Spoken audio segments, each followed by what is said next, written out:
32 teams, 32 shows. We had 2 AFC North teams last night.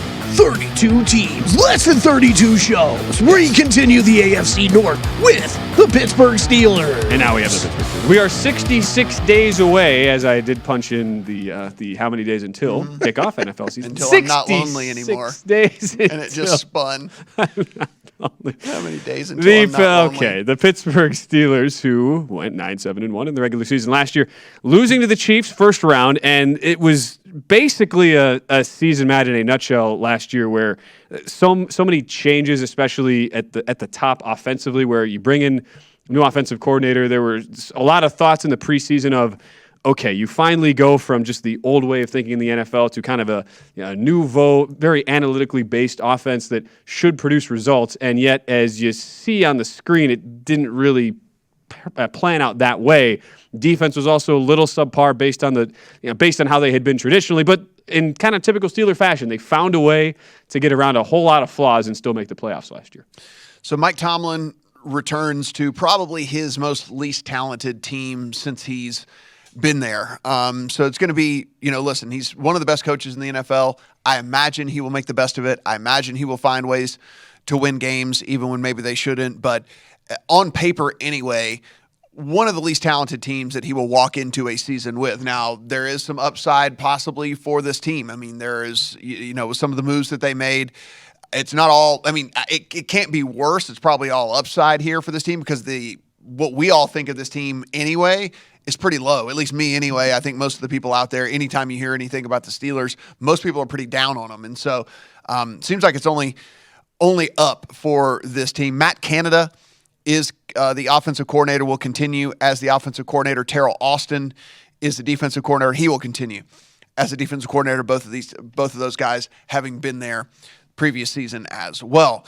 Guys that they brought in offensive guard James Daniels. They brought in linebacker Miles Jack. They brought in center Mason Cole. And, of course, they brought in corner Levi Wallace. And then, of course, the big one is quarterback Mitch Trubisky, who, again, in spurts in mop-up duty and in preseason and whatnot for the Bills, looked like a fairly competent quarterback. I mean, certainly enough to where somebody was going to take a shot on him no matter what. If it hadn't been the Steelers, it would have been someone else. Someone was going to sign Mitch Trubisky and give him another shot. This is a guy that, listen, all said and done, maybe didn't get a fair shake in the first place, right? Like maybe didn't get a fair shake in his initial stint in the NFL. It wouldn't be the first time that we've seen someone kind of change scenery and maybe get a little bit more out of that player. And so, I'm not completely ready to just write off Mr. Trubisky quite yet.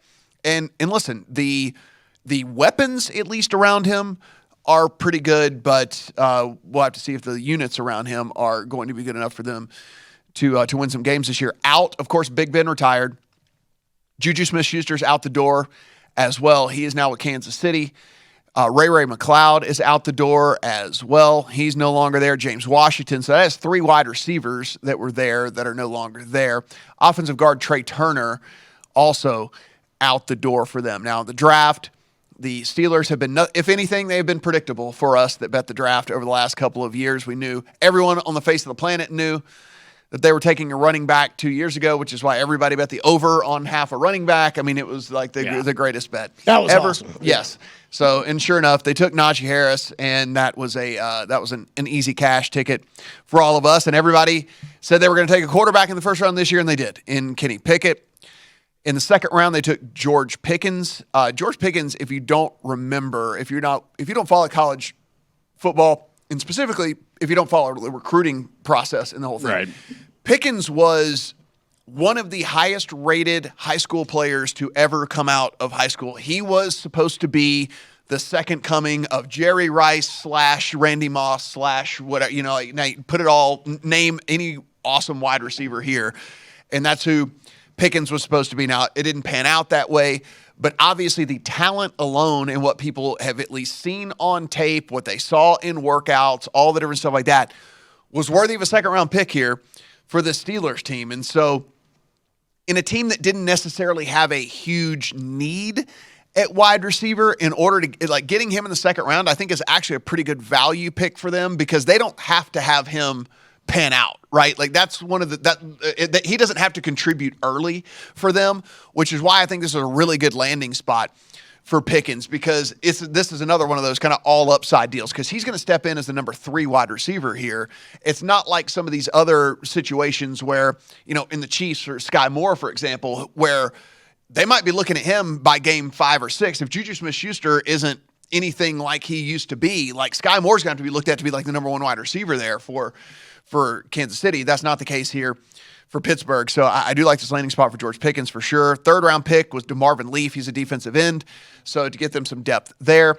And then their 4th round pick, they took another wide receiver actually in Calvin Austin for to give them a little bit of depth there, because you did, as we talked about, they did lose a lot, right, in the wide receiver core. Now, they don't need instant contributors because they do bring back some veterans there. On the Football Outsiders side of things and how this team broke down last year, Ben, you mentioned the record was certainly left much to be desired, and even the play on the field left much to be desired. And a lot of that, I'm not first ballot Hall of Famer, Super Bowl winner. I'm not going to say any, like, I'm not going to disparage Ben Roethlisberger or whatever as a player. That being said, what I will say is he probably hung on a couple of years too long, right? I mean, he was awesome when he did play. He was basically the master of escaping the pocket when you thought for sure the dude was going to get sacked, and somehow 9 players dragging on him and he was able to complete a pass and all that. I mean, some highlight reel plays from Ben for sure.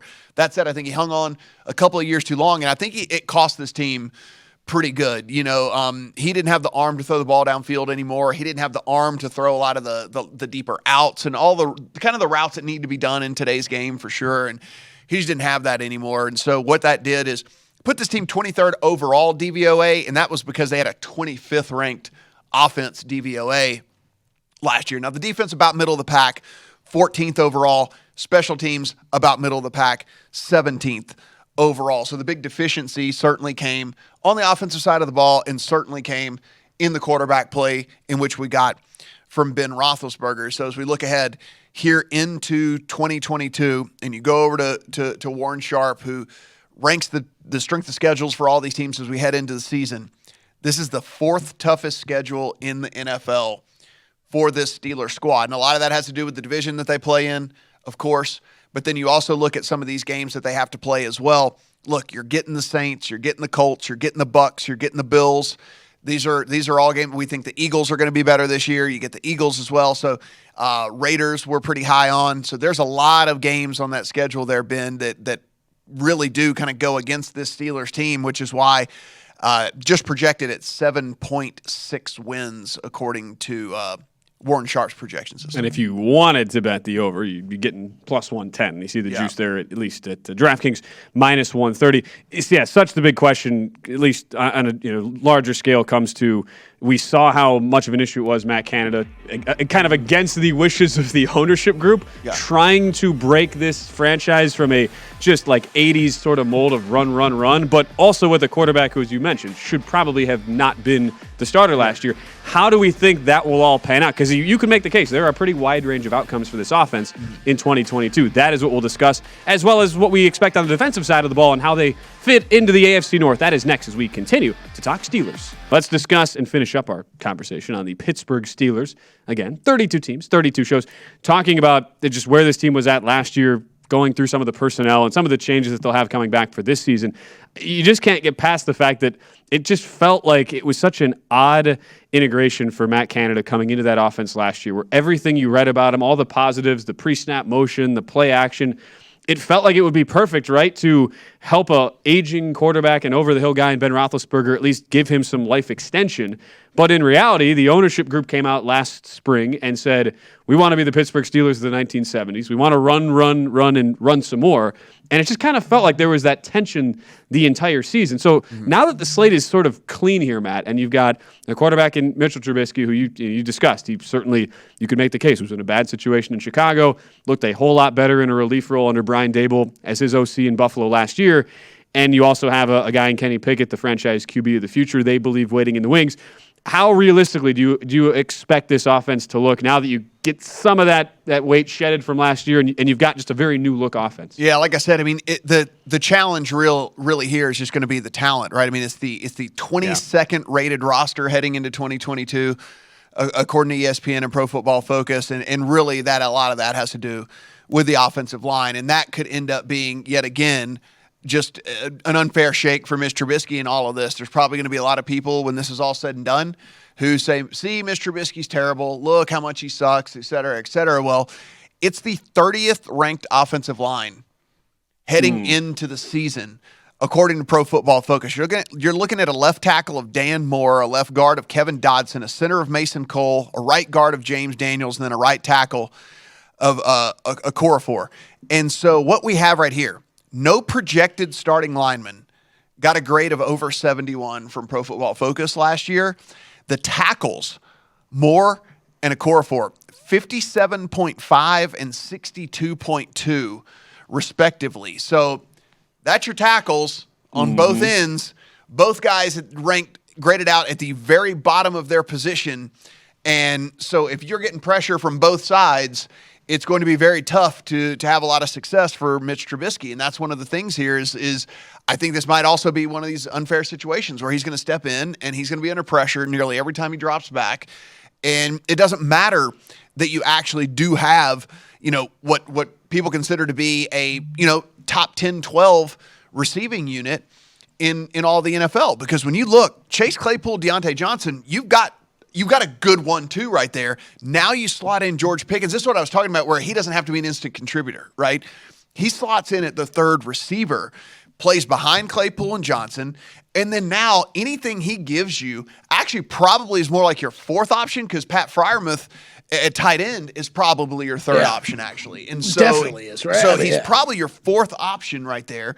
And I think that's a really good position for him to be in and kind of grow into, maybe the guy that we thought. And if he's not, they end up taking, Calvin Austin in the draft as well. And maybe he ends up being that guy for them when it's all said and done. So, Trubisky has weapons at the receiving core between not only the wide receivers and the tight end, but the offensive line is going to at least projected to be so bad that it might not matter, right? Like it might not matter. And like you said, they're still going to want to run the ball. They spent this first round pick on Najee Harris. They're still going to want to run the ball.